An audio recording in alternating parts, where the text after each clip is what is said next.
નમસ્કાર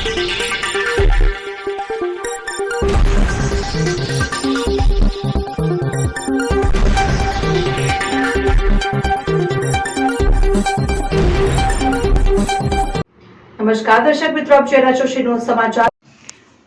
કચ્છ જિલ્લાના ભચાઉ તાલુકાના કાબુમાં પાવર ગ્રીડ કંપની દ્વારા ખેડૂતોને વળતર આપ્યા વગર વીજ લાઇન નાખવામાં આવતા ખેડૂતો દ્વારા જિલ્લા કલેક્ટરને આવેદનપત્ર આપી રજૂઆત કરવામાં આવી। કચ્છ જિલ્લામાં પાવર ગ્રીડ વીજ કંપની દ્વારા ખેડૂતોને કોઈ વળતર આપ્યા વગર પોલીસ પાવરના જોરે બળજબરીપૂર્વક બહુમૂલ્ય ખેડૂતોની જમીનો પરથી વીજ લાઇન તેમજ વીજ રેસાઓ નીકાળી રહ્યા છે। ત્યારે વીજ કામથી વધુના ખેડૂત આગેવાનો સામાજિક રાજકીય સદસ્યો દ્વારા વિવિધ જગ્યાઓ પર રજૂઆત કરાઈ।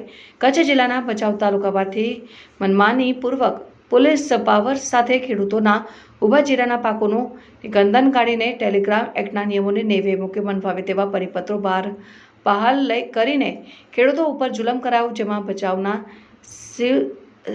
શિવલખા, ખોડાસર, ચંદ્રોડી, નારણસરી, શિકારપુર ગામોમાં સૌથી વધુ ભયાનક કામગીરી કરીને જીરાના ઊભા પાકોનું નિકંદન કાઢીને પોલીસના પાવર સાથે વીજ થાંભલાઓ, વીજ રેસાઓ નીકાળીને ખેડૂતો સાથે હળહળતું અન્યાય કરાયું છે। ત્યારે ખેડૂત જે જગતનું તાત છે તેની વારે તાલુકા પંચાયતના સદસ્ય રીબા ગઢવી, સામાજિક અગ્રણી નીલ વેડીજા, વિજીડા, જોરુબા જાડેજા, બચાવ રાજપૂત, યુવા પાંખના ઉપપ્રમુખ કિશોરસિંહ જાડેજા, ચનુભા જાડેજા, શૈલેષભાઈ પટેલ, કાનજીભાઈ આહિર, ચિંદ્રોડી આહિર સમાજના અગ્રણી આદમભાઈ શિકારપુર સાથે મોટી સંખ્યામાં ખેડૂત આગેવાનો જોડાયા।